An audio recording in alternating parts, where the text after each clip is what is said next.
my clock says 1 p.m. So I think we're going to get started. So welcome everyone. Welcome to the third episode of Coastal Insights. So it's our COVID-inspired youth program. So bringing the coast from, well, unfortunately, we're not out in the wild right now, and well, this is hopefully the next best thing.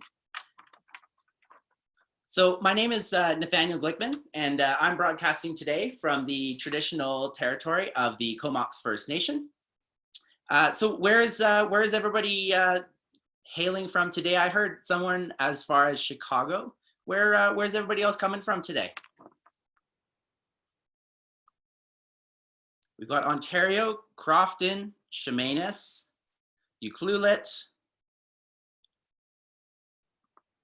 South Florida. All right, Shaw Island, Port McNeill, Seattle, Washington D.C., Minnesota.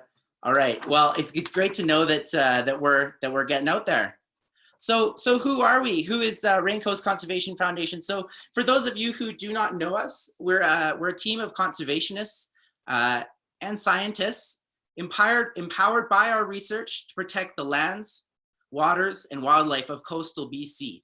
So each week, we're going to be bringing you a new guest speaker, an expert, or a young leader who's really dedicating themselves to the protection and research of the British Columbia coast. So in case this is your first episode that you're tuning into here, our two previous episodes are available on our website, and that will give you a little bit of background into a little bit more about who we are. So the goal of this program is to connect youth to the natural history, ecology, and conservation of coastal BC, to provide inspiration and mentorship to students to pursue careers in stewardship and conservation and science. And the reason we're doing this is really we love these places, and for those of us at Raincoast, we typically would be in these wild places right now, and well, unfortunately, with the circumstances as they are, it gives us an opportunity to share a little bit more about what we get to see and do in these wild places during these sort of strange times. So our goal is to bring the coast to you. So everyone is muted.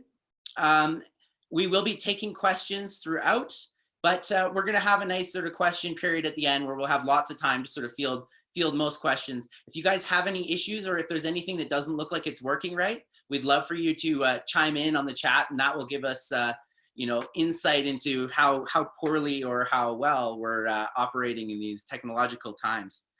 So without further ado, we're gonna get started here. So today's presentation is from postdoctoral fellow Dr. Megan Adams. So Megan Adams has worked with Raincoast as a biologist for almost 10 years. She's worked on herring, salmon, bears, among many other species.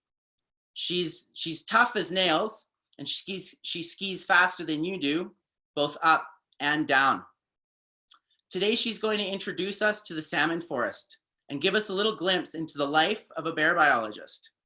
And so without further ado, I'd like to introduce Megan Adams. Hello, thanks for that intro, Nate. I'm going to share my screen now. Does that sound good? You think you have to stop? There you go. So, hello, welcome. Can you see? Let me just try this again. We're getting used to this whole new world, aren't we?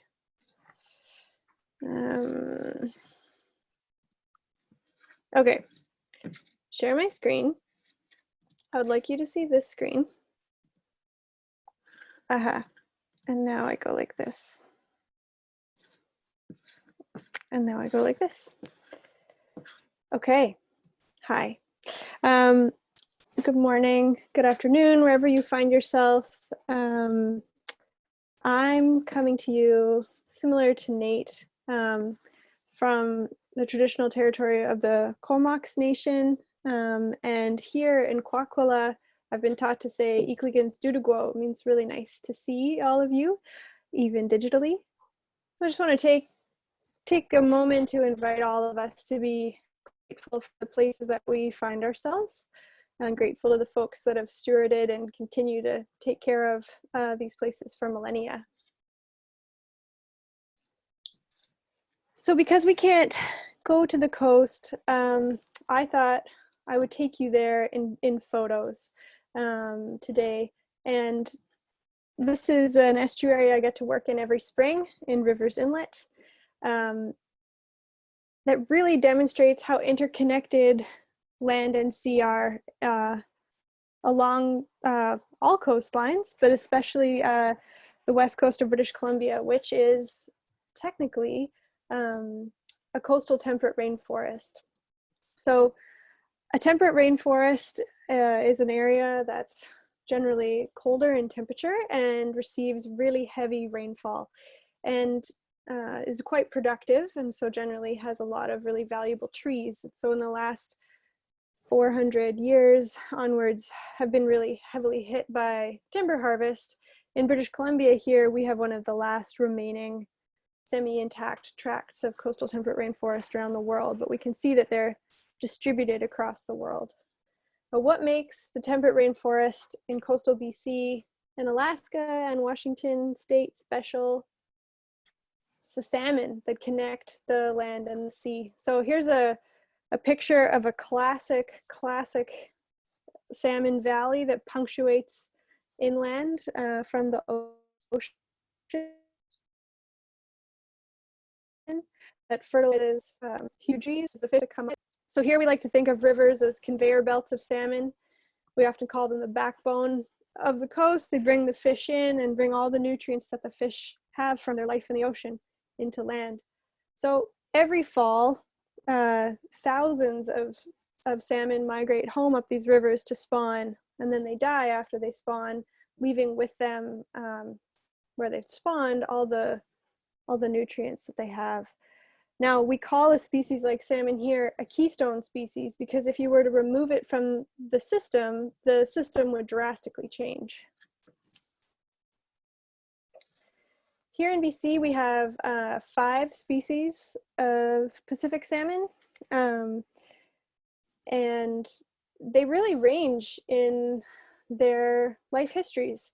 As juveniles, they can spend anywhere from 2 months to 2 years in freshwater.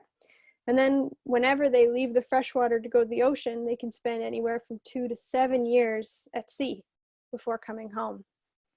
They're also really varied in the size of river system that they spawn in. They can spawn in small creeks if they're species like pink or coho, right up to huge rivers like Fraser that go hundreds of kilometers inland if they're sockeye or Chinook.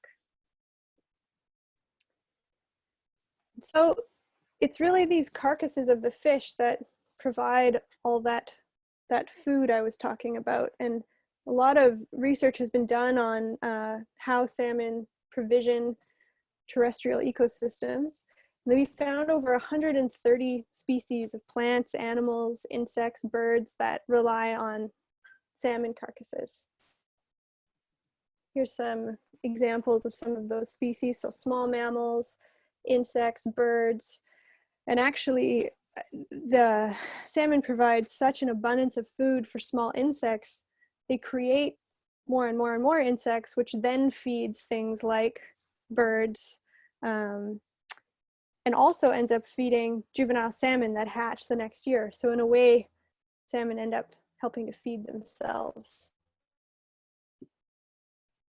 Importantly, those carcasses would remain in the creeks if they just spawned and died, and animals have to drag them out so that those smaller animals like insects can access them, or plants can get fertilized on shore. So the bigger animals that do that heavy lifting are large birds of prey or scavengers like eagles or sometimes ravens, mammals like wolves, wolverines, bears, and of course people. People have been harvesting salmon in coastal British Columbia for upwards of 11,000 years. There's archaeological records of 11,000 years of continuous occupation, meaning people have been here that whole time and have been eating salmon that whole time. And so often when we talk about the different food sources that sustained Indigenous people around the world, we talk about them in groups of the food that supported them and supports them. We should use the present tense. So nations in this region are often known as salmon nations. But what I want to focus on primarily today is the critical role that bears play in connecting salmon to forest ecosystems. And I'll end my talk with how local people are working to protect this keystone ecological interaction between bears, salmon, and the ecosystems that those salmon carcasses support. So I want to start by introducing the two bear species that we have in coastal BC. So I'll start with grizzly bears. Sorry, I'm just going to make sure I saw a chat pop up. Now I can't access it. Sorry. Grizzly bears actually have a huge distribution found from the Arctic in Alaska and the Northwest Territories down to British Columbia and into the northern part of the States. What's incredible is that before colonization and impacts of human disturbance that followed colonization in North America, grizzlies were found all the way from Manitoba to Mexico to the West Coast to the Arctic, extremely widely dispersed. On the coast, though, which is kind of a stronghold of their population that remains today, we find them primarily in big mainland valleys with big rivers and access to high mountains with a lot of snowpack, which is where they primarily like to hibernate during winter sleep. Their behavior is changing. It's a story for another time, but some of Raincoast's research has shown that bears are actually moving out of these mainland habitats that they have generally loved to live in for thousands of years, and they're actually expanding onto coastal islands and digging clams and catching seals. But like I said, it's a story for another time. They're quite long-lived. I found a female grizzly bear once who had been detected in a research study 24 years before. We knew that because we found her DNA, and so did the previous research study. They are quite long-lived. They're also massive in size. They can, especially the males, can get quite large. And sort of as a rule of thumb, males can get twice as large as females. And bears, both male and female, pack on, their weight fluctuates incredibly within a year as they prepare for winter sleep. They sleep for 3 to 6 months, depending on where you find them in their range. And they have to put on 25% of their own body mass before that winter sleep in order to survive. Their smaller cousin, the black bear, is found across North America in sort of all forested areas. And on the coast here in BC, we're really lucky because we have a variant of black bears that comes in white. We call them spirit bears, and it's a genetic trait similar to having blue eyes. Makes some of their hair white. Some black bears come in white and are very special. There's also a subset of them found up in the Skeena watershed, if anyone here is coming from the north. Oh, you want me to turn up my screen brightness? I can try, but I don't actually think I can on my monitor. I'm sorry about that. How many bears are on the island? On Vancouver Island, or which islands are you talking about? I'm just looking at the chat window, you guys. Vancouver Island, hundreds of black bears probably. Yeah, spirit bears don't live on Vancouver Island. They just live on the north coast and up in the Skeena region. So they're generally not as long-lived as grizzly bears, and they also don't weigh as much. They weigh less. But like grizzly bears, they have to put on a lot of weight before winter sleep. So Bears are omnivorous. They eat a mixture of plants and animal protein. And so I made this map to demonstrate a year in the life of a coastal omnivore. What happens in the spring is that they eat emergent grasses and early berries. They also mate in the spring. They're constantly accessing intertidal resources like clams or mussels, especially during the spring when other food might be more scarce. And then they eat every species of berries that comes online. And what's amazing about temperate rainforests is there's this huge diversity of plant life, and the table is always set. Berries come to be ripe at different times. Every couple weeks we have a new species that's ready to harvest, and bears really take advantage of that. But really, they're waiting for fish to come. Salmon are really rich in fat and protein, and they need them for when they need to gain all that weight for hibernation. And the fancy Latin word for that time is called hyperphagia. Hyper means a lot. Phage means to eat. So hyperphagia means constantly always eating all the time in order to put on the weight that you need for hibernation. So then winter sleep or hibernation, you find a place to den, and grizzly bears need to go up high, generally to a snow load. Black bears can hibernate much lower. In fact, I've even found black bear dens right next to the beach in an area called Quatsino Sound on Vancouver Island. Somehow, miraculously, while they are sleeping, females give birth to cubs and nurse them. And then they emerge from the den and go through it all over again. So in that cycle, though, salmon are kind of this critical food source that play a really big role in the health of an individual bear. They're really rich in protein, really rich in fat, and they bring nutrients from the ocean that you couldn't otherwise find on land.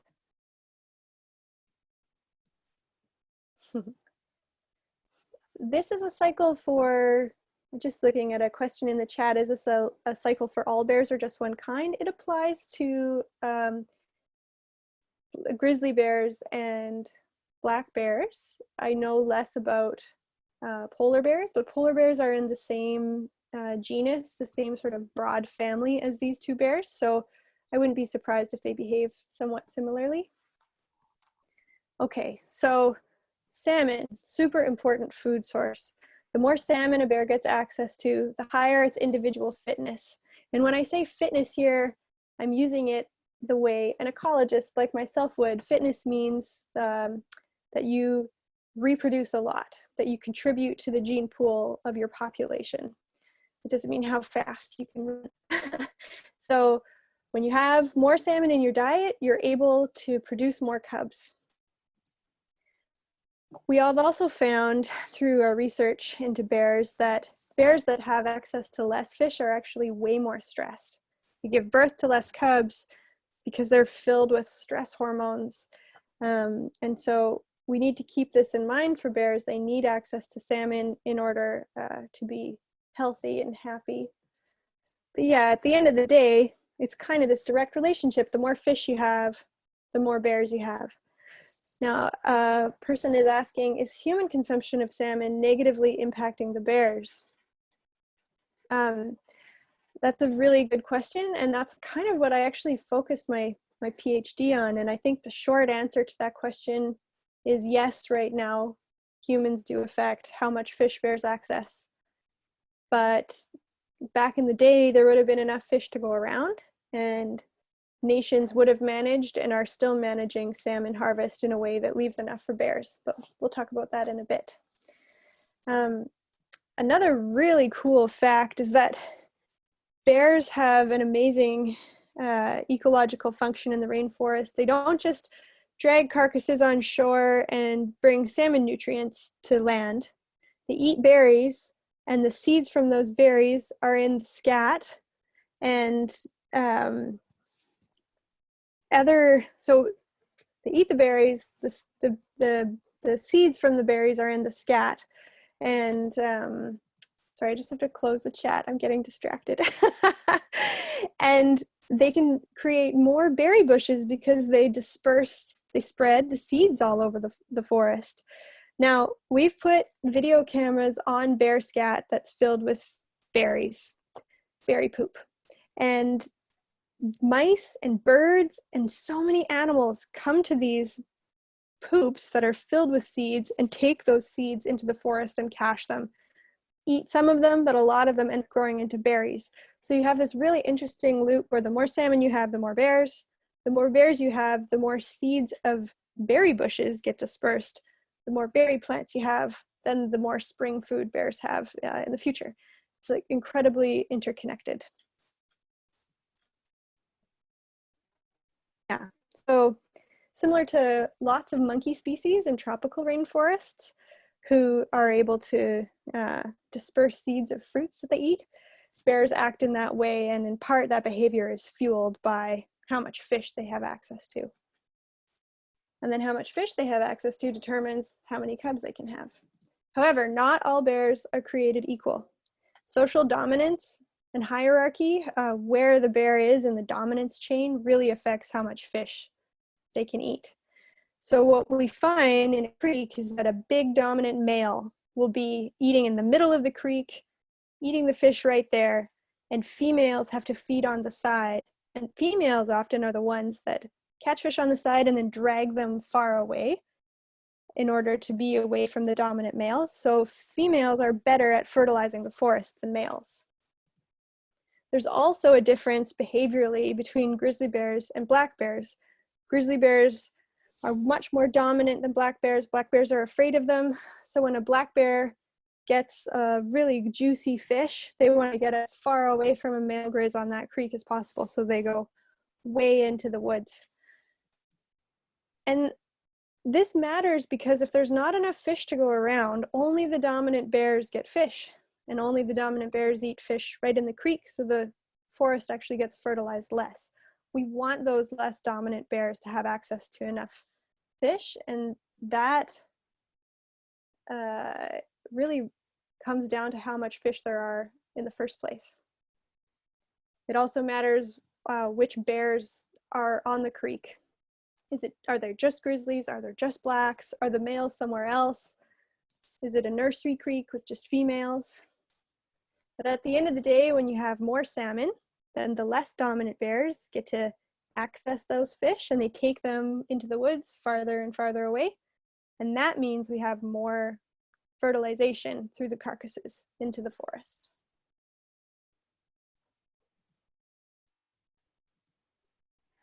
However, this system is really vulnerable. It's not what it once was. We know that commercial harvest of salmon has caused populations of salmon to be really unpredictable or to decline. We know that logging and energy development and housing development, all sorts of things, are affecting habitat both for salmon rivers and for bears. We know that hydroelectric power from dams is altering the course of rivers and changing conditions for salmon or for bears to fish salmon. Although hatcheries play an important role in saving salmon stocks that might be on the edge, if we use hatcheries for too long, it actually makes the stock more genetically similar, which we call homogenization. And that salmon stock is less able to respond to changes in their environment, or they're less able to adapt quickly. And that's really important in an era of climate change. For a long time as well, the overharvest of bears was an issue. Trophy hunting is closed right now in British Columbia, in part from the research that I'll speak about at the end of the talk, but for a long time, bears were taken out of these systems in huge numbers. The local people in the area of Rivers Inlet where I work talk about piles of grizzly bears on the shores of their lake from trophy hunters.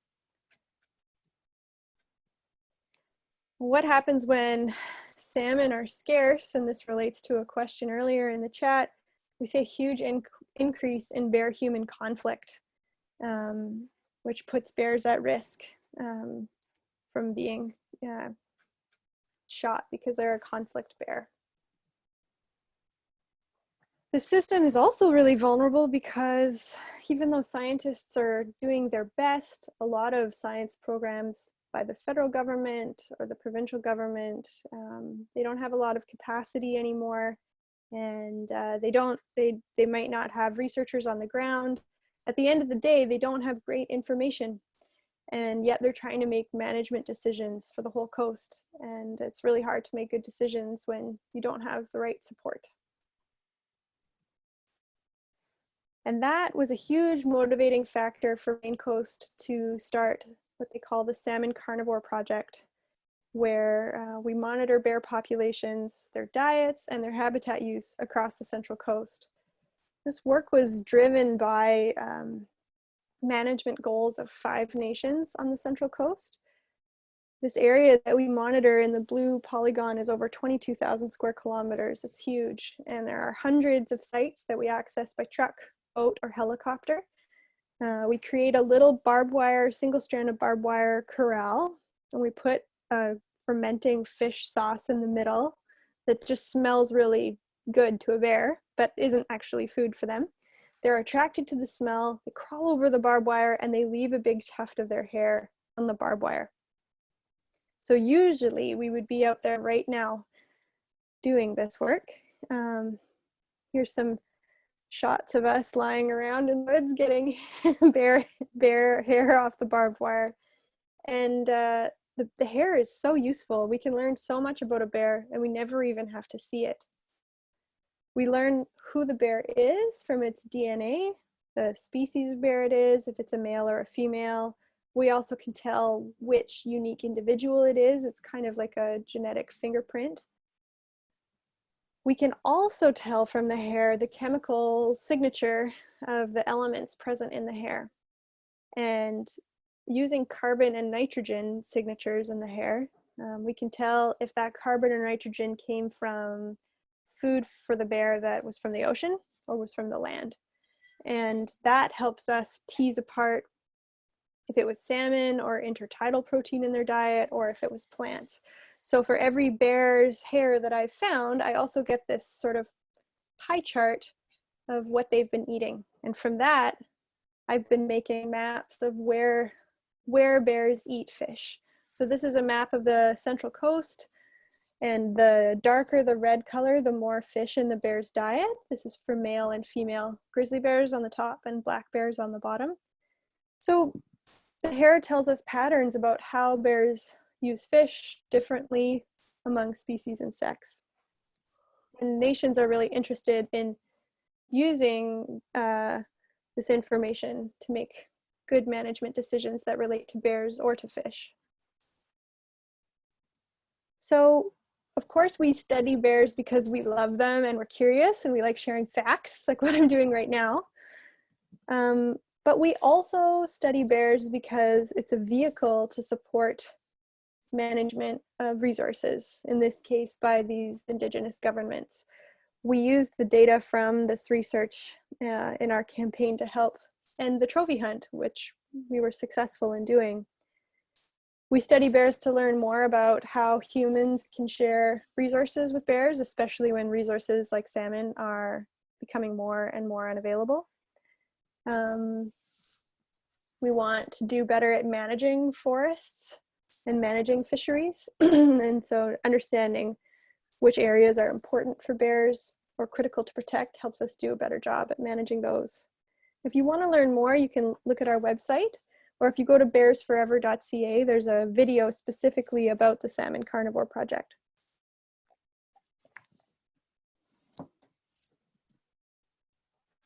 So just a little bit, sometimes I have to stop and ask myself, how is this my office?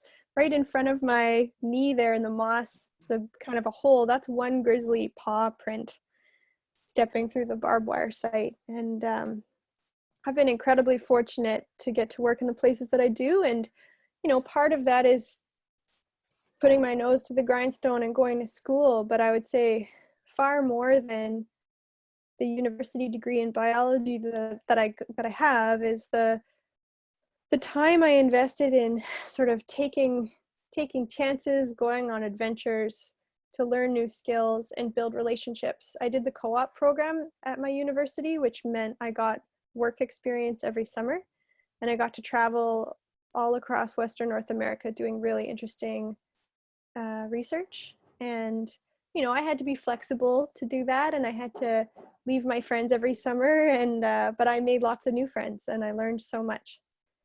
I'm also really interested in and committed to reconciliation, to sort of bridging the gap between settler and Indigenous communities in North America.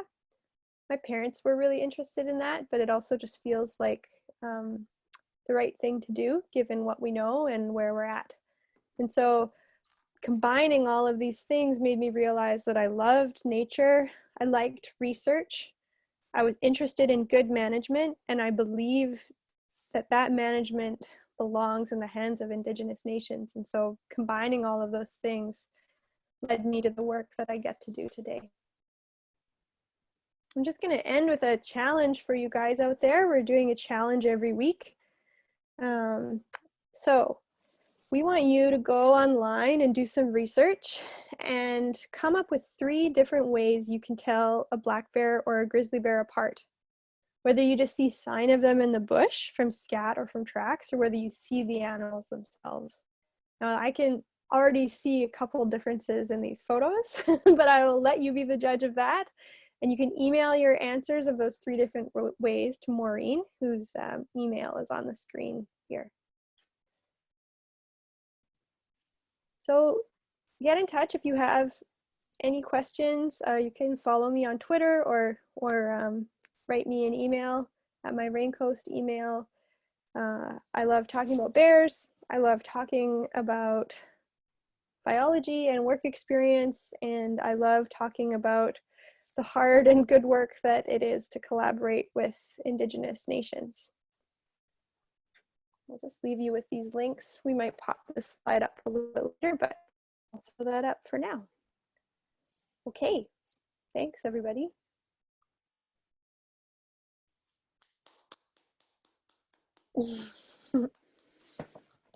Thanks, Nate. Thank you very much, Megan. That was awesome.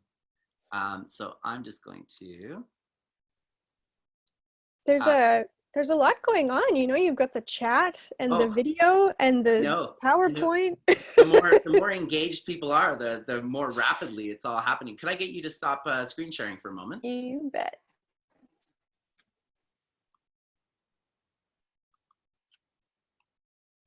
So thank you very much, Megan.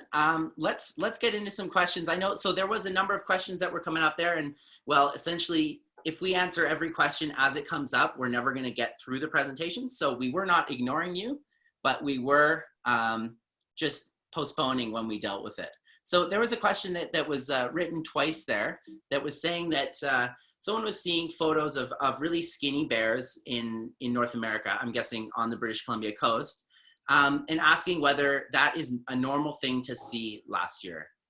Sorry, normal thing to see. I know we saw lots of photos of skinny bears last year. Yeah, well, it's not normal. We shouldn't be seeing really skinny bears. You know, because even though salmon are an important and easy food source for them and definitely make them fat, they're an omnivore. Like, they be skinny, but because of climate changing temptation patterns and also industrial activity or whatever affecting their habitat, bears actually are having a hard time accessing those plant foods now too. Oh.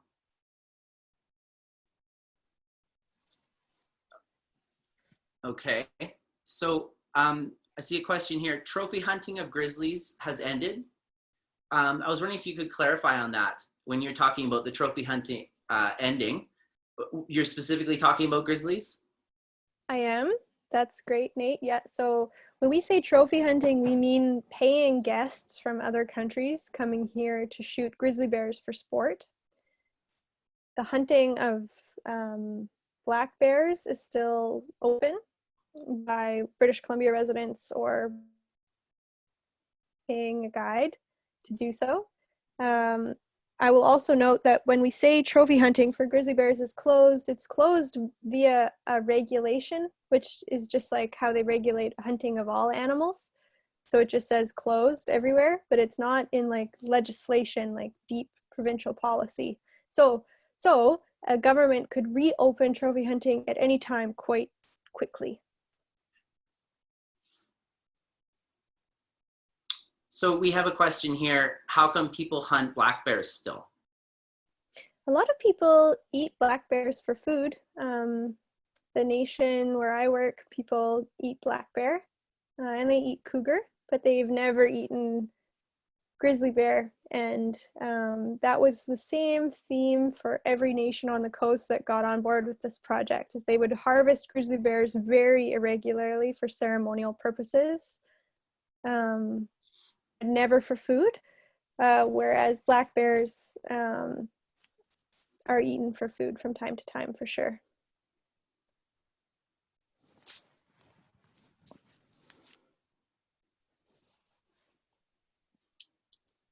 Sorry, I'm having trouble accessing the questions that are arriving in the Q&A box. Could we get the questions just to the chat instead? Sorry about that. So can Megan speak to the chemicals or plastics in salmon thus being eaten by different species and the impact that fish farming is having on the coast? Wow, that's a really interesting question. Okay, how do I start? Let's start with chemicals in salmon. So bioaccumulation is a process that occurs when a predator in an ecosystem gets a lot of chemicals in its body because it eats prey with smaller amounts of chemicals. So eagles, for example, are really susceptible to bioaccumulation. Well, so are long-lived salmon species like Chinook or chum, some sockeye, because they live for so long and they're predators, they can accrue a lot of chemicals.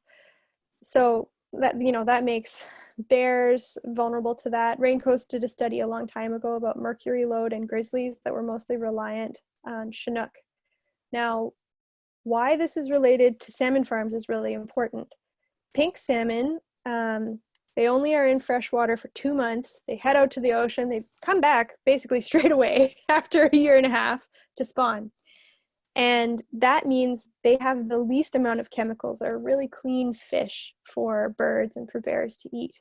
But because they only spend 2 months in fresh water, they go out to sea with no scales yet on their body, and they have to swim by salmon farms. Salmon farms are located kind of along the coast and protected areas right on the migration routes of baby salmon. And they have lots of,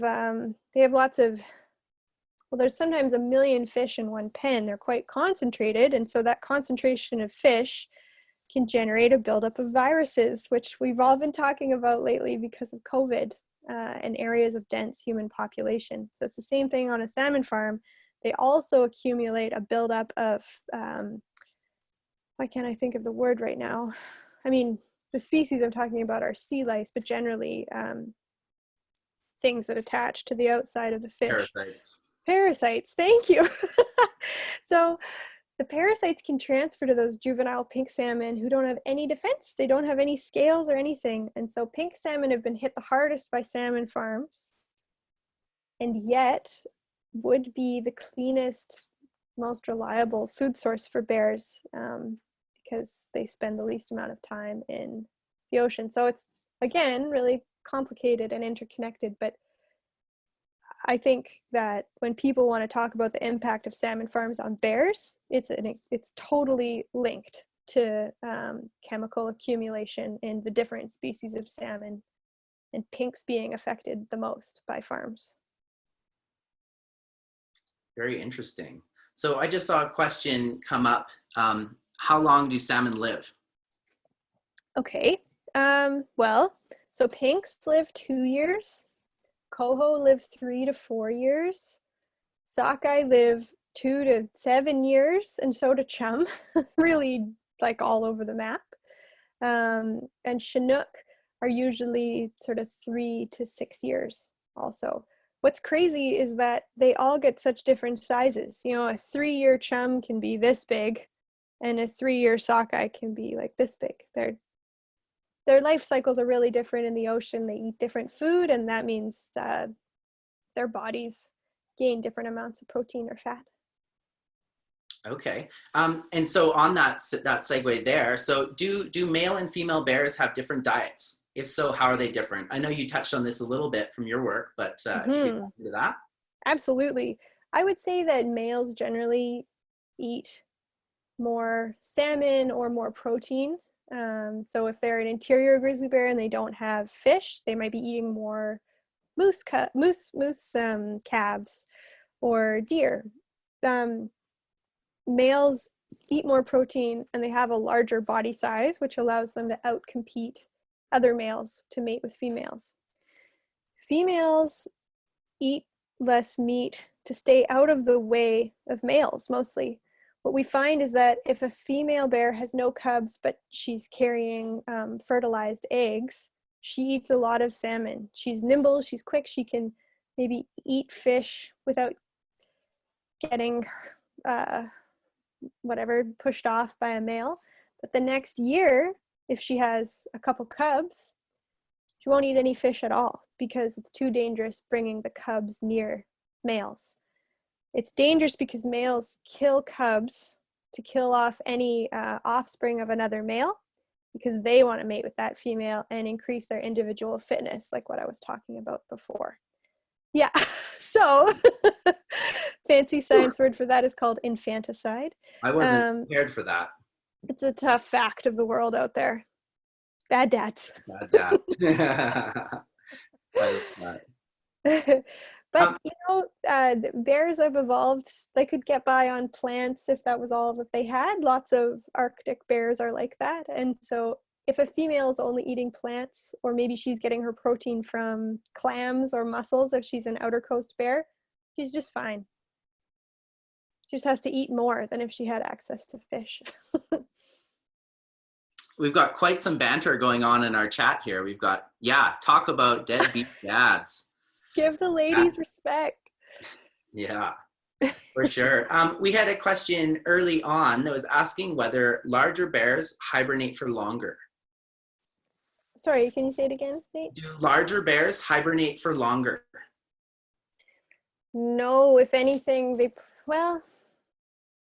I don't know.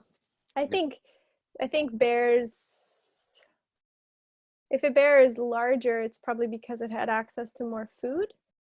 But if it's a large bear, it's going to have to eat a lot of food again the next year. So it might wake up earlier. It just kind of depends on the body condition they went to sleep in, and also the snowpack, where they're hibernating, all that stuff. Okay. So I've got a question for you. So for us on Vancouver Island, let's say for you close to home, the black bears that you see, where would they be hibernating? Are they going high up into the snowpack like the grizzly bears do, or where are they using to winter? I think they're trying to get as far away from people as possible, which is pretty hard on Vancouver Island. But they are kind of heading up into the foothills or the mountains of sort of the mountains that are along the spine of Vancouver Island. But I think if you went high enough up, even in the Cumberland Forest, you could find a black bear den. And then on northern Vancouver Island, where there's less people and it's colder, that's where they're going to be denning right down on the beach. Sometimes they also go up high. And what would they be using for a den? They dig a big hole, or they find an area where a tree's fallen over. Sometimes an undercut of like a little cliff, they'll pull it out. Yep.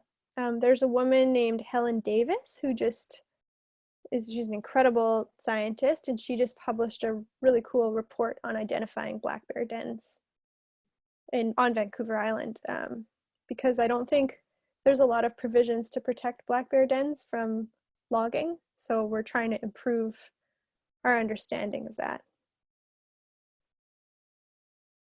Very cool. I know I've heard, and just from my own personal experience, that whenever I find like a very large old cedar tree, I pretty much always find some black bear hair somewhere on it, with those really nice crevices that they get right in the center.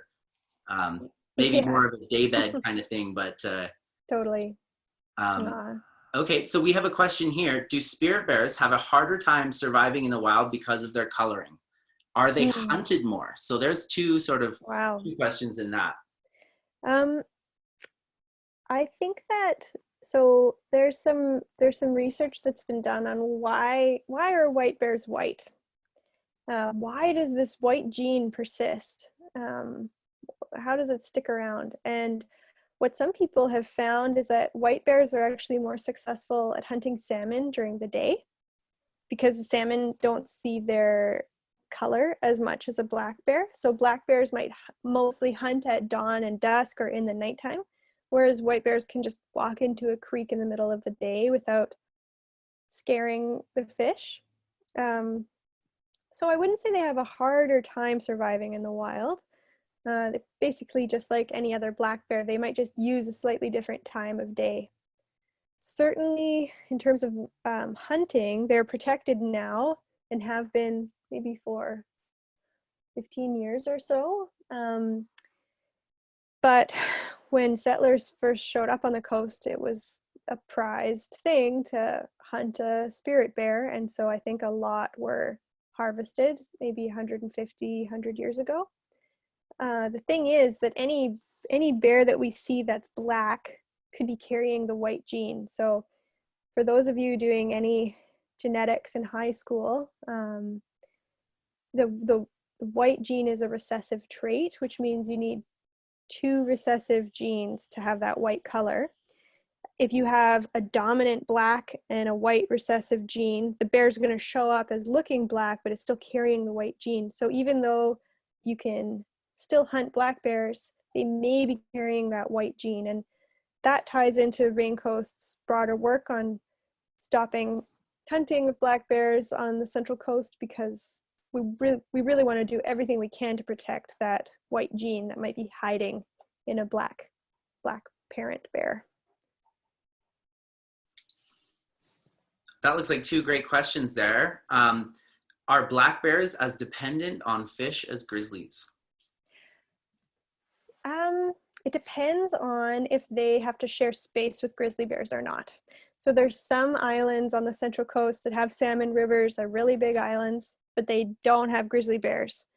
And so those black bears get really used to eating salmon all the time. If you're in a system that has both bears, I would say, unless there's heaps of salmon like there used to be historically, black bears don't really take the risk of being swatted by a grizzly bear. And so they would diversify their diet and rely on other things. Black bears love clams and crabs and mussels and herring eggs, and there's a lot of other stuff from the ocean that they can eat. Very cool. Okay.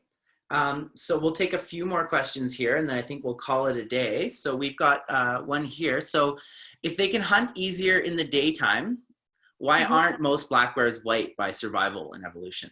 It's a wonderful question, and we don't know the answer. It could be because it's a recessive trait, so it has a harder time propagating, but that's a better question for Christina Service, my Raincoast colleague who focused so much on spirit bears. It's kind of a mystery. We don't know why the gene isn't more persistent and why it's not found other places, because black bears are across North America.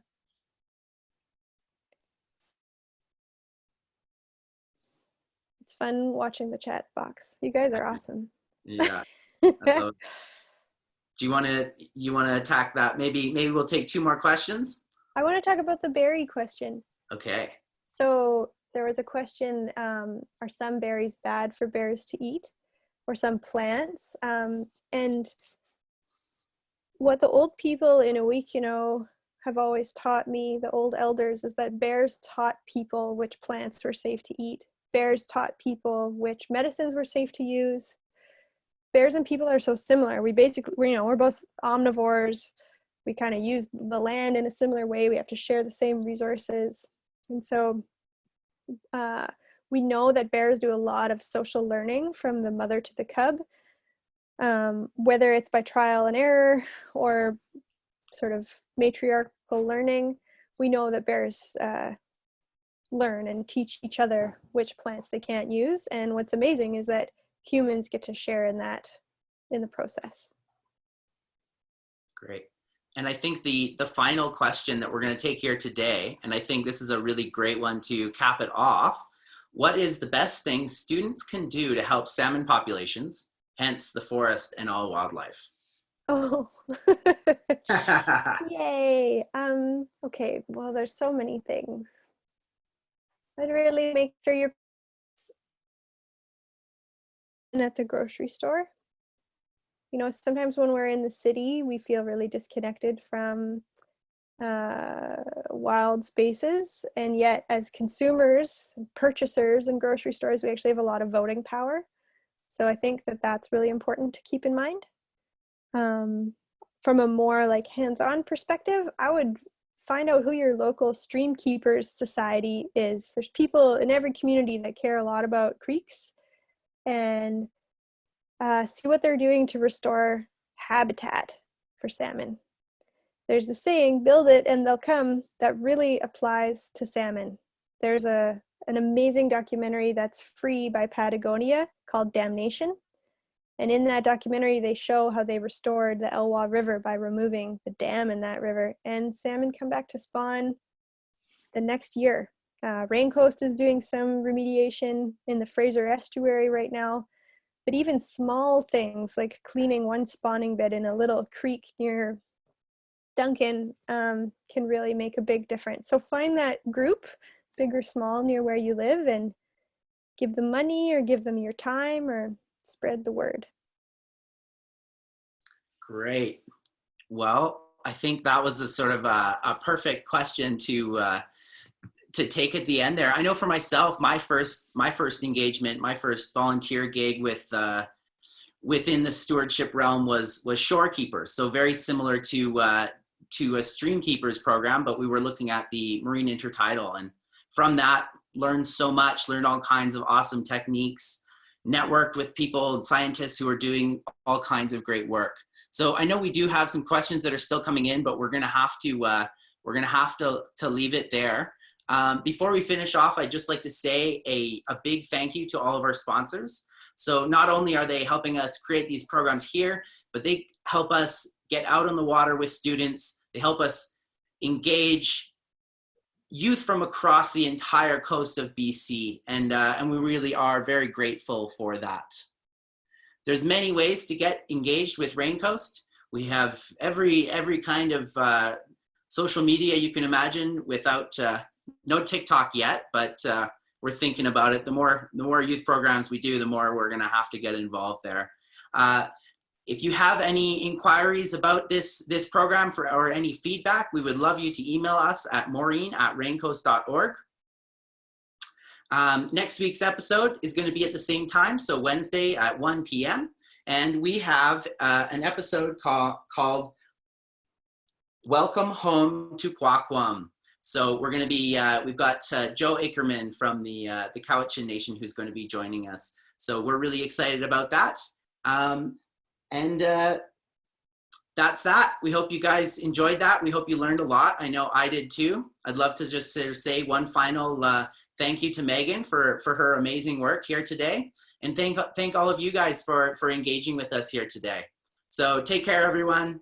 Stay safe. And until next week, get out there. Get on those challenges. Take care, guys. Bye-bye.